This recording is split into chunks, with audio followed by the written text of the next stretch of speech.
परम शांति।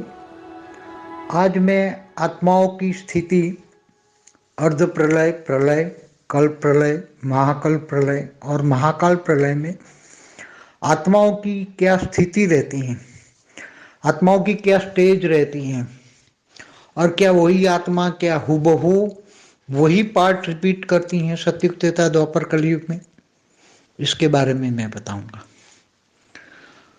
देखो, धरती पर अर्ध प्रलय होता है 4 युग पूरा होने पर। सतयुग त्रेता द्वापर कलयुग 43,20,000 साल पूरा होने पर अर्ध प्रलय होता है, शंकर द्वारा विनाश। ब्रह्मांड में ब्रह्मा द्वारा सृजन, विष्णु द्वारा पालना और शंकर द्वारा विनाश। तो धरती पर शंकर द्वारा विनाश होता है। तो जब शंकर द्वारा विनाश धरती पर होता है, अर्ध प्रलय होता है, तब अच्छी आत्माएं बच जाती हैं, बाकी की आत्माएं मर जाती हैं। मतलब वो शरीर छोड़ देती है, मतलब आत्मा नहीं मरती, शरीर छूट जाता है। वो 2 तत्व उसके जल और मिट्टी खत्म हो जाते हैं, बाकी सूक्ष्म शरीर में वो आत्मा रहती है। 4 युग पूरा होने पर वो सूक्ष्म शरीर में वो आत्मा रहती है और उसी वायुमंडल में रहती हैं। सतयुग में वो आत्मा वायुमंडल सतोप्रधान बन जाता है, क्योंकि आत्मा दुखी होकर जब आत्मा शरीर छोड़ती हैं तो सतयुग में वो आत्मा रीबॉर्न नहीं होती। बहुत कम आत्माएं सतयुग में रीबॉर्न होकर सतयुग में धरती पर आती हैं, बहुत कम आत्माएं आती हैं। बाकी सूक्ष्म शरीर में तो वो आत्माएं हैं ना। कलयुग के अंत में जो आत्माएं थी वो कहाँ गई? क्या दूसरे लोक में गई, या थी ऊपर के स्वर्गलोक में गई, या महालोक में गई, या परमधाम में चली गई आत्माएं? नहीं, क्योंकि परमधाम में तो बहुत पुरुषार्थ करने वाली आत्मा जा सकती हैं। जिनकी आत्मा की कर्मातीत अवस्था हो जाए तो आत्मा निराकारी बन जाए, तो स्थूल शरीर, सूक्ष्म शरीर, सब कारण शरीर भी छूट जाए, तब आत्मा निराकार बनती, तब परम धाम में जाती है। तो आत्माएं जाति कहाँ है? अर्ध प्रलय में तो आत्माएं सूक्ष्मोत्तर में यहाँ धरती पर ही रहती हैं, क्योंकि उससे ऊपर जाने की उसकी आत्माओं में ताकत नहीं है। तो फिर से जब वो उसका समय जब आता है, समय जब आत्माएं सूक्ष्म शरीर में वहाँ रहती हैं, और जब आत्मा जो जिस प्राणी में होती है, जैसे प्राणियों की आत्मा है तो प्राणियों के सूक्ष्म शरीर में रहती है। मनुष्य की आत्मा तो मनुष्य जैसा शरीर में रहती है, मगर रहती है सूक्ष्म में, सूक्ष्म शरीर में, धरती के सूक्ष्म वायुमंडल में रहती हैं। अगर आत्मा अच्छा पुरुषार्थ करके वो चली गई तो दूसरे लोक, भूलोक से भूभुर लोक में चली जाती हैं। अगर उससे भी ज्यादा पुरुषार्थ करे, भूभुर लोक में भी पुरुषार्थ करे, तो स्वर्गलोक में चली जाती हैं। और स्वर्गलोक में नहीं रहना है तो फिर महालोक में जाती हैं। तो आत्माओं के पुरुषार्थ के आधार पर है। बाकी आत्माएं हुबहू यहाँ रिपोर्ट फिर दोबारा सतयुग त्रेता द्वापर कलयुग चालू हुआ तो उसमें हुबहू नहीं आएगी, मगर उसका शरीर जो अर्ध प्रलय में जो शरीर छूट गया था, अगर कोई जानवरों का है तो जानवर की तरह आत्मा वो रहेगी, सूक्ष्म शरीरों में भी रहेगी। जब उसका समय आएगा कि वो त्रेता में आई थी, तो त्रेता में जब दोबारा आएगा त्रेता, तो वो जानवर बन के वही जानवर बन के वही आएगी, मगर रिपीट पार्ट नहीं बजाती। यहाँ आती हैं अपनी स्वेच्छा से भी, सूक्ष्म शरीर में रहकर भी अगर नहीं आना है तो नहीं आती, जबरदस्ती उसको नहीं होता है, जबरन नहीं होता है कि तेरे को आना ही पड़ेगा। अपनी कर्म बंधन होता है सूक्ष्म शरीर में, कारण शरीर में कर्म बंधन रिकॉर्ड होता है। वो रिकॉर्ड के कारण उसका मन, कर्मों के कारण कारण शरीर में जो रिकॉर्ड मन है, तो दूसरा सतयुग त्रेता द्वापर सतयुग शुरू हो जाता है। तब सूक्ष्म से स्थूल में आती हैं, तो स्थूल में आती हैं, फिर सतयुग त्रेता द्वापर कलयुग में ऐसी आत्माएं कभी जानवर बनती है, कभी योनि बदलती रहती है। अंतमति सो गति, आत्माओं की जो मन की गति होती है, इसके कारण वो जन्म मरण के चक्र में आती रहती है। तो ऐसे 71 अर्ध प्रलय होने के बाद जब पूरा धरती पर पूरा प्रलय हो जाता है, मनुष्य शत्रुपा का टाइम पूरा हो जाता है, उसको एक मनवंतर कहते हैं, तब कोई भी मनुष्य नहीं बचता। तब सारी आत्माएं, चाहे मनुष्य हो, जानवर हो, पशु पंखी, जो भी आत्मा है वो कहाँ रहेगी? तो धरती के सूक्ष्मतन में, क्योंकि धरती है सूक्ष्मतन है, तो कोई आत्मा ऊपर जाने वाली योगी तपस्वी आत्मा की आत्मा हो तो वो ऊपर के लोक में चली जाएगी। त्यागी तपस्वी आत्मा है तो ऊपर के लोक में इच्छा मात्र अविद्या है, नष्ट मोह है। अगर विष्णु की तपस्या करती है तो विष्णु लोक में चली जाएगी, शिव की तपस्या करती है तो शिवपुरी चली जाएगी, अगर निराकार की तपस्या करती है तो परमधाम चली जाएगी। तो ऐसी तरह आत्मा अपना ज्ञान के आधार पर तपस्या करके ऊपर जा सकती हैं। बाकी की आत्मा तो यहाँ ज़्यादा से ज़्यादा भूलोक से बुबुरु लोक तक जाएगी। बाकी फिर जब दोबारा फिर 4 युग शुरू हो जाएंगे, दूसरे मनवंतर का मनवंतर बदल जाएगा, मगर बाद में दूसरा मनवंतर शुरू होता है और दूसरा मनवंतर का सतयुग शुरू होता है। तब वो आत्माएं सूक्ष्म वतन से स्थूल वतन में आती हैं, मगर वो अपने कर्मों के हिसाब किताब से ही। कोई अच्छे जानवर होते हैं तो सतयुग में भी आते हैं, अच्छे जानवर जैसे मोर, तोते ऐसे, तो वो सतयुग में भी आते हैं। और जो बुरे जानवर होते हैं, जब बुरा समय आता है धरती पर, समय बदलता है, तब बुरे जानवर जैसे हिंसक प्राणी सतयुग में नहीं आ सकते हैं। वहाँ समय जो है अहिंसक होता है। सतयुग में सतो प्रधान टाइम होता है, वायुमंडल सतो प्रधान होता है। तो वायुमंडल में रही हुई आत्माएं, सूक्ष्म शरीरों में भी रही हुई आत्माएं भी धरती पर जन्म नहीं ले सकती। जब उसका टाइम आता है तब वो त्रेता के शुरू या अंत में आती हैं या द्वापर कलयुग में आती हैं वो आत्माएं।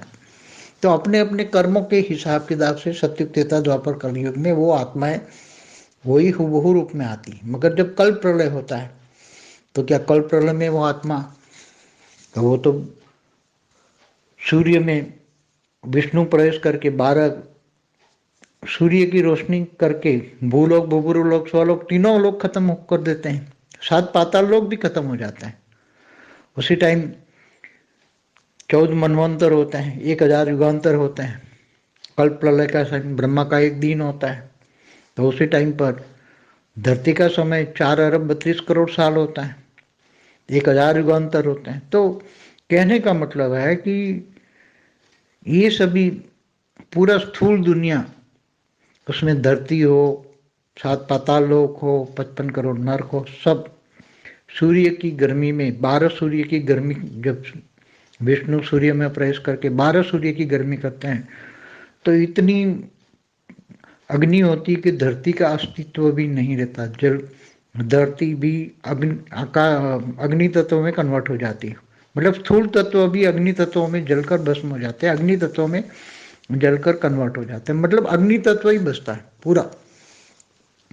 जो 100 लोक से ऊपर महालोक में चले जाते हैं तो महालोक में भी आधे महालोक तक तो अग्नि का ताप होता है, तो महालोक में भी ऊपर चले जाते हैं, तो वो अग्नि के मारे ऊपर चले जाते हैं। तो उसी टाइम पर आत्माओं की जो स्टेज होती हैं, तो वो आत्माएं तो जलकर, आत्माओं का अस्तित्व है मगर उसका सूक्ष्म शरीर जो है वो वायु तत्व का भी नहीं है, तो उसका अग्नि तत्व का शरीर बनता है। अग्नि तत्व सहन कर सकती है आत्मा कभी कभी निराकारी बन जाती है। बहुत अग्नि तत्व का बहुत हैवी लोड होता है शरीर पर, तो वो आत्मा निराकारी बन के, या आकाश तत्व में उसकी आत्मा का शरीर आकाश तत्व का रह जाता है। और आकाश में अग्नि, क्योंकि तो सूक्ष्म शरीरों में भी बहुत तपत होती हैं, तो उसका आकाश तत्व की बॉडी रहती है और उसके अंदर हल्का सा फिर अग्नि तत्व रहता है, तब वो सहन कर पाती है। नहीं तो आत्मा का तो अस्तित्व रहेगा, कल्प प्रलय में भी आत्मा का अस्तित्व रहेगा। फिर जब दोबारा शुरू हो जाएगा कल्प प्रलय का पहला मनवंतर, फिर मनवंतर में सतयुग शुरू हो जाएगा, तब वो आत्माएं धीरे धीरे धीरे तीनों लोक में धीरे धीरे धरती बनेगी, वायु बनेगा, मतलब दोबारा वो फिर से सतयुग, त्रेता, द्वापर, कलयुग शुरू हो जाएंगे धरती पर। तो ये कल्प प्रलय में होता है। मगर महाकल्प प्रलय में, जब महाकल्प प्रलय ब्रह्मा का 100 साल पूरा होता है, ब्रह्मांड की आयु खत्म हो जाती है, तब निराकार शिव पर ब्रह्म परमेश्वर सूर्य में प्रवेश करके कालअग्नि पैदा करके पूरे ब्रह्मांड को जलाकर भस्म कर देते हैं।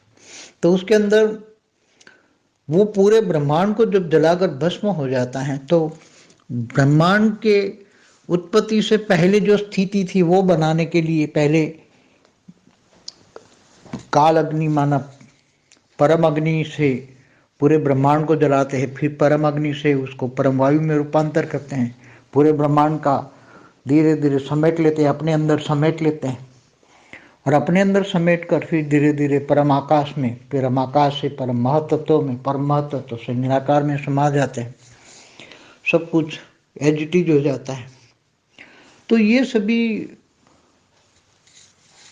कल्प प्रलय में, महाकल्प प्रलय में होता है। तो वो आत्माएं क्या बसती हैं क्या? आत्माओं का अस्तित्व बसता है क्या? कौन सी आत्माएं बसती हैं? तो जब महाकल्प प्रलय में इस ब्रह्मांड में जो आत्माएं काल अग्नि में बच जाती हैं वो बहुत पावरफुल आत्मा होती, दूसरे महाब्रह्मांडों से आई हुई होती हैं इस ब्रह्मांड में। तो उसको जलाकर भस्म नहीं कर सकते, क्योंकि शिव की रचना है। तो शिव जो ब्रह्मा द्वारा सर्जन करते हैं, तो ब्रह्मा द्वारा जो सर्जन की हुई आत्मा है इस ब्रह्मांड के अंदर, जो बहुत कमजोर बन जाती हैं ब्रह्मा के 100 साल में, तब वो आत्माओं को भी अपने अंदर महाकल्प प्रलय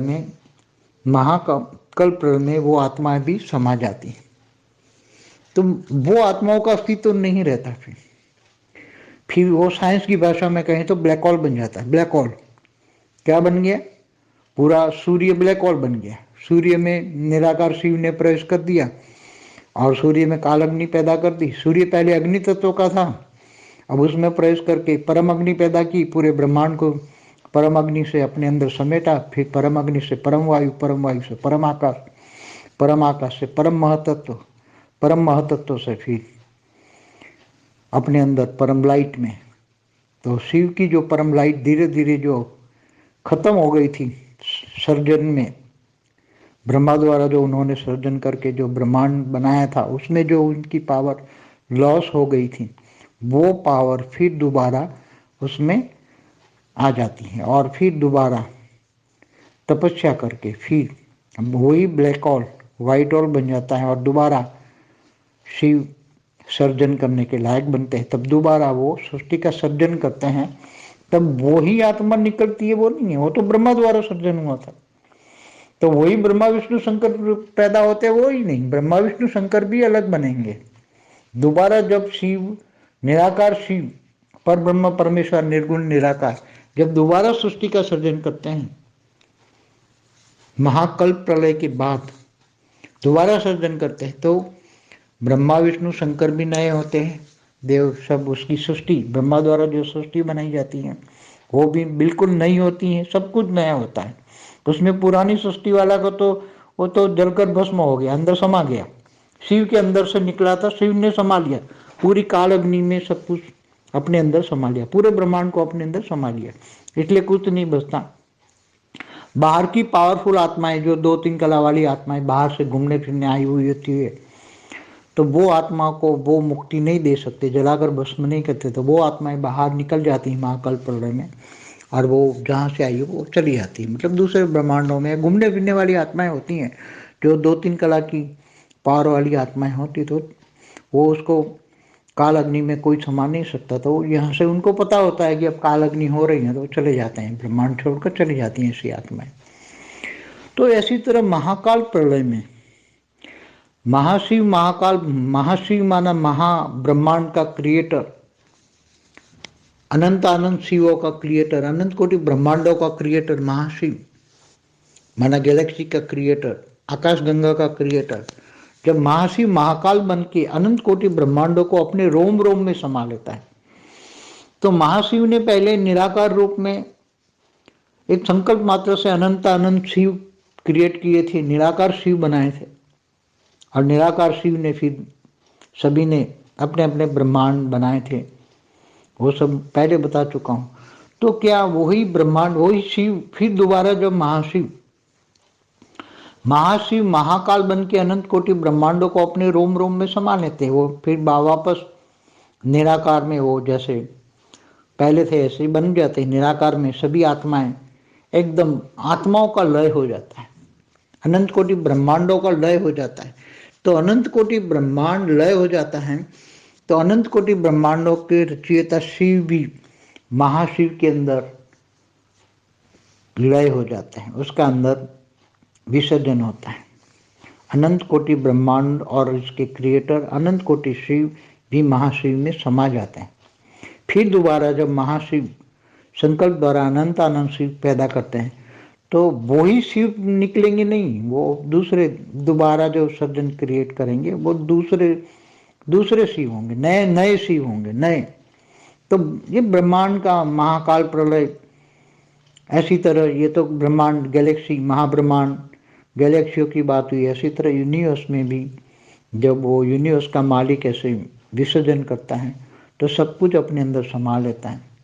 ऐसी तरह मल्टीवर्स में भी जब पूरा 2 बार उसने पूरे मल्टीवर्स को संभाल लिया तो सब कुछ अपने अंदर संभाल लेता है, उसका अस्तित्व तो कुछ भी नहीं रहता, फिर नया बनाता। तो तीसरी बार मल्टीवर्स बना तो उसमें पावर का बहुत लॉस हुआ, पावर लॉस होते होते स्थूल वतन बन गए सब, हर जगह स्थूल वतन सूक्ष्म वतन ये सब बन गए।